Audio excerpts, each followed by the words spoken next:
കടബാധ്യതകൾ കാരണം അച്ഛനും അമ്മയും ആത്മഹത്യ ചെയ്തു.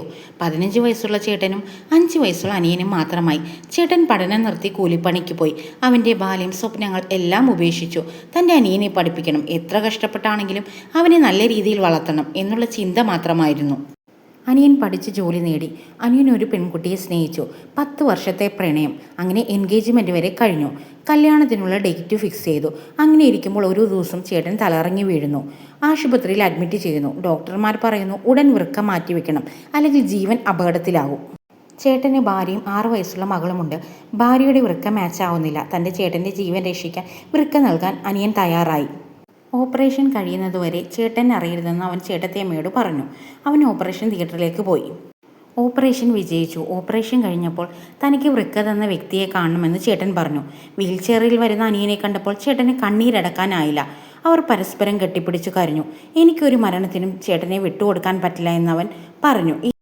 ഈ സത്യം അറിഞ്ഞപ്പോൾ കാമുകി അവനെ ഉപേക്ഷിച്ചു. കല്യാണത്തിൽ നിന്ന് പിന്മാറി. ഒരു വൃക്കയുള്ള ആളെ വിവാഹം കഴിക്കാൻ പറ്റില്ലെന്ന് അവൾ പറഞ്ഞു. അതവനെ വല്ലാണ്ട് തളർത്തി. അവൾ മറ്റൊരാളെ വിവാഹം ചെയ്യുന്നു. ഒരു ദിവസം റെയിൽവേ സ്റ്റേഷനിൽ വെച്ച് അവർ പരസ്പരം കണ്ടുമുട്ടുന്നു. അവളുടെ ഭർത്താവ് ഉണ്ടായിരുന്നു. ഇതാണ് എൻ്റെ ഭർത്താവ് എന്ന് പറഞ്ഞ് അവൾ പരിചയപ്പെടുന്നു. അവളുടെ കണ്ണുകളിൽ ഒരു അഹങ്കാരം. നിന്നേക്കാൾ നല്ലൊരാളെ കിട്ടിയെന്ന് പറയാതെ പറഞ്ഞ പോലെ. അവൻ നിശബ്ദനായി നിന്നു. കണ്ടതിൽ സന്തോഷം. നല്ലൊരു ജീവിതം കിട്ടിയല്ലോ, നന്നായിരിക്കട്ടെ, ഞാൻ പ്രാർത്ഥിക്കാം എന്നവൻ പറഞ്ഞു. വർഷങ്ങൾ കഴിഞ്ഞു. അവൻ്റെ ഓഫീസിൽ ഒരു പെൺകുട്ടി അവനോട് ഇഷ്ടമാണെന്ന് പറയുന്നു. അവൾ ഒരിക്കലും അവൻ്റെ ശരീരത്തിൻ്റെ കുറവ് കണ്ടില്ല. അവൾ കണ്ടത് അവൻ്റെ വലിയ മനസ്സ് മാത്രമാണ്. അവർ സന്തോഷത്തോടെ ജീവിച്ചു. ഒരു ദിവസം ഹോസ്പിറ്റലിൽ വച്ച് തന്നെ ചതിച്ച തൻ്റെ പഴയ കാമുകിയെ കാണുന്നു. ശരീരം ക്ഷീണിച്ച്, തലമുടിയില്ല. അവൾ ആകെ മാറിയിരിക്കുന്നു. ഭർത്താവ് ഉപേക്ഷിച്ചു പോയി. അവൾ ക്യാൻസർ രോഗം വന്ന് ചികിത്സയിലാണ്. അവൾ അമ്മയോട് പറയുന്നു, എനിക്കൊരിക്കൽ കൂടി അവനെ കാണണം, അവനോട് മാപ്പ് പറയണം.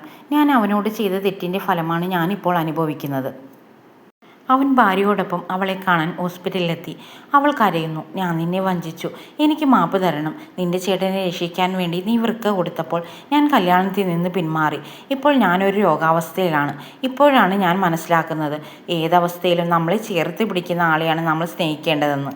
എൻ്റെ രോഗം അറിഞ്ഞപ്പോൾ ഭർത്താവ് എന്നെ ഉപേക്ഷിച്ചു പോയി. ഇനി എത്ര നാൾ ഞാൻ ഈ ഭൂമിയിൽ ഉണ്ടാകുമെന്നറിയില്ല. മരിക്കുന്നതിന് മുമ്പ് നിന്നെ കണ്ട് മാപ്പ് പറയണമെന്ന് തോന്നി. നിങ്ങൾ രണ്ടുപേരും ഒരുപാട് നാൾ സന്തോഷമായി ജീവിക്കണം. അവൻ്റെ ഭാര്യ അവളുടെ കൈ പിടിച്ച് ആശ്വസിപ്പിച്ചു. പ്രാർത്ഥിക്കുക, ദൈവത്തിന് മാറ്റാൻ പറ്റാത്തതായി ഒന്നുമില്ലല്ലോ ഈ ഭൂമിയിൽ.